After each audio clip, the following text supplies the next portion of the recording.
mesdames et messieurs, bienvenue dans un nouvel épisode de notre série Dites-nous à propos.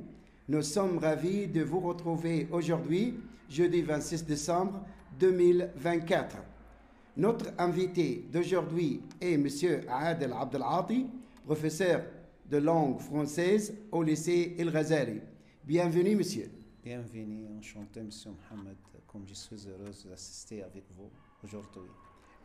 Nous sommes ravis de vous rencontrer. Pourriez-vous nous parler un peu de vous?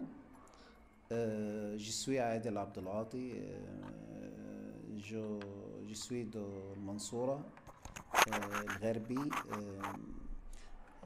Je travaillais, j'ai étudié à la faculté de pédagogie à Mansoura. Je travaillais à Sharqiya, puis ici au Sinaï Nord. Pouvez-vous citer les établissements scolaires où vous avez exercé votre profession d'enseignement?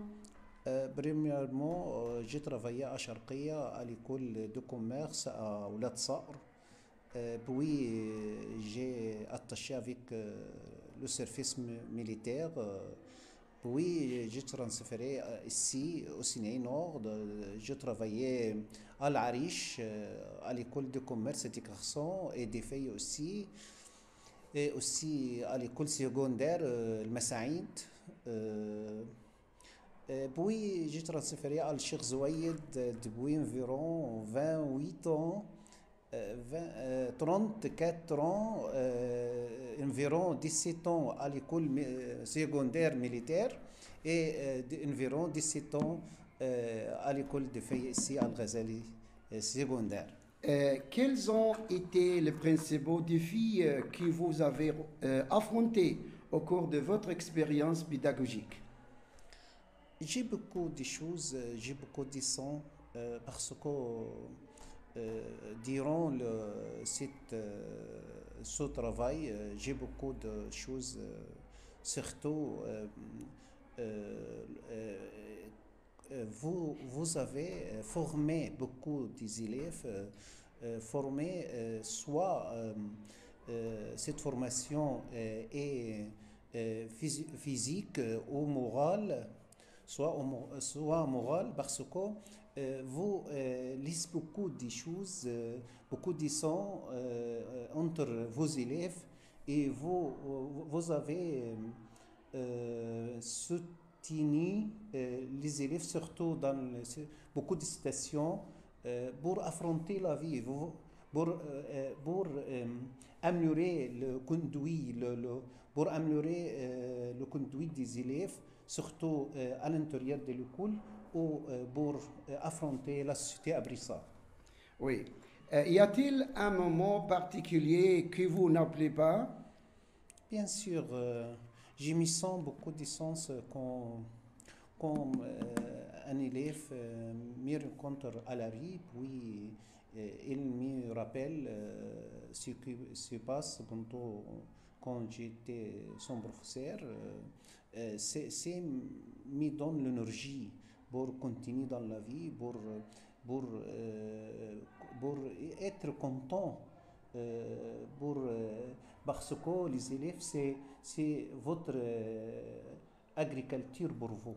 Parce que quand vous cultivez, vous récoltez ces élèves qui me donnent le plaisir pour moi. Oui. Quel conseil donneriez-vous à vos étudiants à Cheikh Zouaïd? J'ai beaucoup de conseils parce que surtout dans cette période, parce que les élèves peut-être ne trouvent pas le guide pour eux et aussi ne trouvent pas le soutenir de la société. Je crois beaucoup de conseils. D'abord, il faut faire relation avec Allah. C'est nécessaire, très nécessaire pour les élèves. Il donne beaucoup de sens à l'intérieur. Cette relation leur donne l'énergie pour continuer dans la vie. Et aussi, il faut mettre un rêve devant lui ou devant elle, parce que le rêve toujours me donne l'énergie de continuer dans la vie, pour continuer d'étudier, de donner beaucoup d'efforts pour améliorer sa personnalité, pour améliorer son conduit, pour être capable d'affronter beaucoup de problèmes et faire la solution pour ces problèmes, pour être un grand, avoir beaucoup de qualités qui être utile dans la société à Brissa. Oui. Et quels sont vos projets après votre retraite de l'enseignement? Bien sûr, il faut faire une relation avec Allah. J'ai 60 ans, c'est l'étape, la dernière étape dans ma vie. Il faut réfléchir à l'avenir et aussi s'approcher avec ma mère et mes enfants parce que je travaille aussi. Ils habitent à Mansoura, à Ismaïlia, à Sharqiya. Je voudrais s'approcher avec eux pour sentir de relation familiale entre nous comme ça. Nous vous exprimons notre profonde gratitude pour votre contribution à cette rencontre et nous vous souhaitons une carrière future prospère. Merci beaucoup pour vous, M. Mohamed. Je vous souhaite aussi l'avenir très clair, très